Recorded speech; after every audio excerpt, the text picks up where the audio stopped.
अगर मैं मैथ्स की बात करूं तो मैथ्स के लिए बहुत सारी फ्री चीज भी हैं, बहुत सारी पेड चीज भी हैं। अगर आपको मैथ्स, मुझे लगता है देखिए रीजनिंग और हिंदी, ये दो सब्जेक्ट तो आपको यार फॉर्म आने से पहले क्लियर कर लेने चाहिए थे। मैंने पहले भी बोला था और ये कर भी लिए होंगे बहुत सारे बच्चों ने। ठीक है, ये दो सब्जेक्ट से सर मेरे को कोई टेंशन नहीं है, सिर्फ बहुत सारे बच्चे कहने वाले मिल जाएंगे। लेकिन मैथ्स और जीएस में बच्चा हमेशा टेंस रहता है।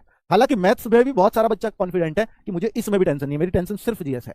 तो मैं उन बच्चों को बता दूं कि जो मैथ्स में टेंशन ले रहे हैं, और बच्चों बिना मैथ्स के जीडी में सिलेक्शन, स्पेशली जो हिंदी भाषी वाले राज्य हैं उनमें सिलेक्शन नहीं हो सकता।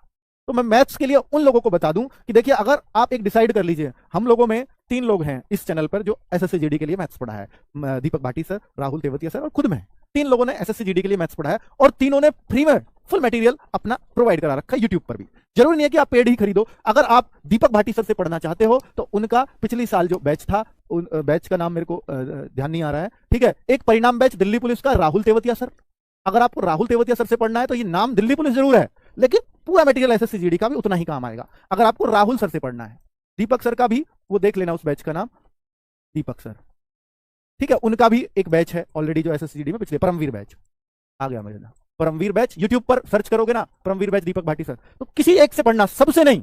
और अगर आपको मुझसे पढ़ के देखना है तो भाई सूर्या बैच अंकित भाटी सर डाल देना। 85 वीडियोस हैं। आपका मैथ्स जिसको नहीं समझ में आता हो, मैं गारंटी दे सकता हूं कि भाई इनमें से एक टीचर से जिसको भी आप फॉलो कर लो, उसके पढ़ाने से समझ में आ जाएगा। कोई से भी पढ़ लेना, मैंने बता दिया कि यूट्यूब पे कैसे सर्च करना है इनको, और कंप्लीट प्लेलिस्ट को खत्म कर देना। भाई साहब मैथ्स वीक नहीं रह सकता, गारंटी है मेरी।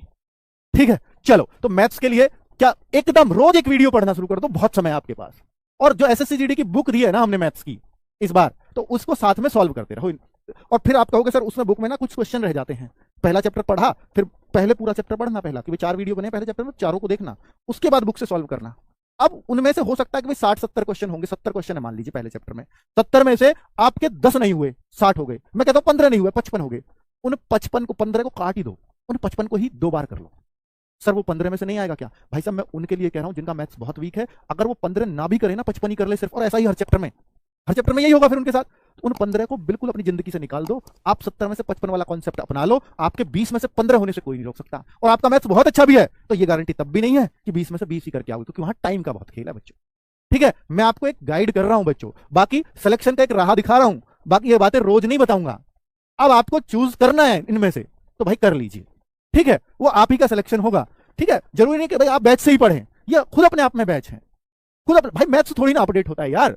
और ये कोई इतना पुराना मैथ्स थोड़ी हो गया, साल 2 साल के अंदर क्या एसएससी जीडी ने सारी रूपरेखा बदल दी मैथ्स की? नहीं, तब भी वही क्वेश्चन आते थे, अब भी वही क्वेश्चन आ रहे हैं, देख लो पिछली बार का उठा के। ठीक है, तो उसकी चिंता तो मत करो। और रीजनिंग की तो राहुल शर्मा भाई इतनी शानदार पढ़ाते हैं, उनकी प्लेलिस्ट पढ़िए, संदीप सर से पढ़ना है तो उनकी प्लेलिस्ट पढ़े, जिससे पढ़ना है पढ़ लीजिए। हिंदी में आपको कोई टेंशन होनी ही नहीं चाहिए, हिंदी का प्रैक्टिस सेट कर लो और साथ में बुक रख लेना, आरडब्ल्यू की आपको बताइए, इतना कर लेना हिंदी में, इससे ज्यादा कोई जरूरत नहीं है कि आपको बैच से ही पढ़ना हो।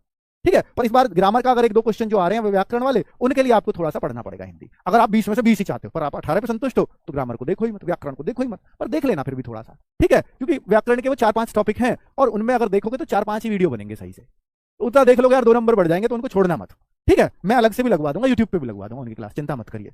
और जीएस के लिए बच्चों क्या करें, तो भाई देखिए सबसे बड़ा रामबाण तो 3 PM का नवीन सर का प्रैक्टिस सेट है, ये वाला, प्लस इसके साथ आप एक स्टैटिक जीके की बुक है अपनी, स्टैटिक जीके की, अगर आपने ये कर लिया तो बहुत बढ़िया है।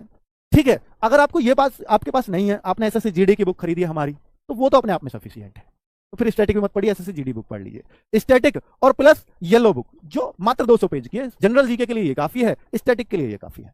जितना मैक्सिमम जीएस कोई कर सकता है वो इतने से हो जाएगा, अगर आप कर सकते हो। ये छोटी छोटी सी बुक है, ज्यादा नहीं है, किया जा सकता जीएस में इतना। ठीक है, बाकी क्लास के नोट्स अगर आपने पढ़ रहे हो कि सर इनको नहीं पढ़ना हमें, तो फिर इनकी जगह फिर क्लास नोट्स भी पढ़ सकते हो, अगर आपने बैच लिया है तो क्लास नोट्स प्लस 3 PM का प्रैक्टिस सेट, इतने से भी हो जाएगा जीएस। ठीक है, पर स्टैटिक का एक अच्छा खासा रोल रहता है, 20 में से पिछली बार 9-9, 10-10 क्वेश्चन स्टैटिक के ही पूछ लिए।